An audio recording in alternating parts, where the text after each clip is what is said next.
బుల్బుల్ కథలకు స్వాగతం. కథ పేరు తిరిగొచ్చిన సాయం. శృంగవరం అడవుల్లో ఆశ్రమ జీవితం గడిపేవాడు ముని శతానందుడు. ఉదయాన్నే లేచి దైనందిన కార్యక్రమాలు పూర్తి చేసుకుని తపస్సు చేసుకునేవాడు. ఆ ఆశ్రమం చుట్టూ పూల మొక్కలు, పండ్ల చెట్లు, పొదలు దట్టంగా ఉండేవి. ఆ ప్రశాంత వాతావరణానికి అలవాటు పడిన జంతువులు, పక్షులు అక్కడ సేద తీరడానికి ఇష్టపడేవి. ముని కూడా వాటి పట్ల దయతో ప్రవర్తించేవాడు. అవి ఎప్పుడైనా జబ్బు చేస్తే, గాయపడితే వనమూలికలు, ఆకుపసలతో వైద్యం చేసేవాడు. అలా మునికి వాటికి మధ్య స్నేహం కుదిరింది. ముని ధ్యానంలో మునిగిపోతే తియ్యటి పండ్లు, దుంపలు, పుట్టతేనును తెచ్చి ముని ముందు పెట్టేవి. ఆశ్రమ ప్రాంగణంలో ఆ జంతువులు, పక్షులు జాతి వైరం మరచి కలిసిమెలిసి ఉండేవి. ఒక వర్షాకాలం ఉదయాన్నే నదికి వెళ్ళిన ముని తిరిగి వస్తుండగా జారి గోతిలో పడిపోయాడు. ఎంత ప్రయత్నించినా పైకి లేవలేకపోయాడు. బాధతో మూలుగుతూ చాలాసేపు గోతిలోనే ఉండిపోయాడు. స్నానానికి వెళ్ళిన ముని ఇంకా ఆశ్రమానికి తిరిగి రాలేదని ఒక చిలుక గమనించింది. ఎగురుకుంటూ నది వైపు వెళ్ళింది. గోతిలో మునిని చూసింది. ఆయన ముందు వాలింది. ఆయన చెప్పగా ప్రమాదం గురించి తెలుసుకుంది.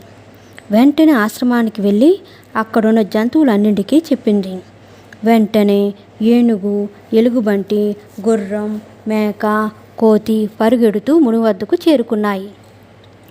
భయపడకండి మునివర్య, మిమ్మల్ని బయటకు తీస్తాము అని మునికి భరోసానిచ్చాయి.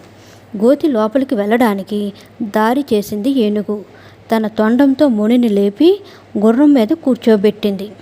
అలా జంతువులన్నీ కలిసి మునిని ఆశ్రమానికి చేర్చాయి. వనంలోని మూలికలు, ఆకులను సేకరించి మునికి వైద్యం చేశాయి. చిలుక వెళ్ళి తియ్యటి పండ్లను, కుందేలు వెళ్ళి దుంపలను తెచ్చి మునికి ఆహారం అందించాయి. అలా అవన్నీ మునికి సేవలు అందించసాగాయి. నెల గడిచేసరికి ముని పూర్తిగా కోలుకున్నాడు. అవి తనకు చేసిన సేవకు ముని కళ్ళు ఆనందంతో చిప్పిల్లాయి.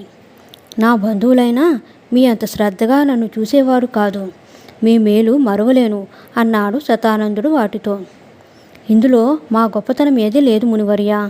మీ తపస్సు ప్రభావం వల్లనేమో మేమంతా జాతి వైరాన్ని మరిచిపోయి ఒక్కటయ్యాము. మీ ఆశ్రమ ప్రాంగణంలో, మీ సాంగత్యంలో హాయిగా బతుకుతున్నాం. మీరు మాకెన్నోసార్లు వైద్యం చేసి మా ప్రాణాల్ని కాపాడారు. కష్టంలో ఉన్న ప్రాణిని ఆదుకోవాలనే లక్షణాన్ని మీ నుంచే అలవరుచుకున్నాం. మీకు సేవలు అందించాం. మీరు త్వరగా కోలుకోవాలని కోరుకున్నాం. ఆ భగవంతుడు మా మొర ఆలకించాడు. మీరు కోలుకున్నారు. ఇప్పుడే కాదు, ఎప్పుడూ మిమ్మల్ని మా కంటికి రెప్పలా కాపాడుకుంటాం మునివర్య అన్నది ఏనుగు. అవునవును అంటూ మిగిలిన జంతువులన్నీ గొంతు కలిపాయి. ఆప్యాయంగా వాటిని తడిమాడు శతానందుడు. కథ నచ్చినట్లయితే లైక్ చేయండి, షేర్ చేయండి, సబ్స్క్రైబ్ చేయండి. Thank you so much.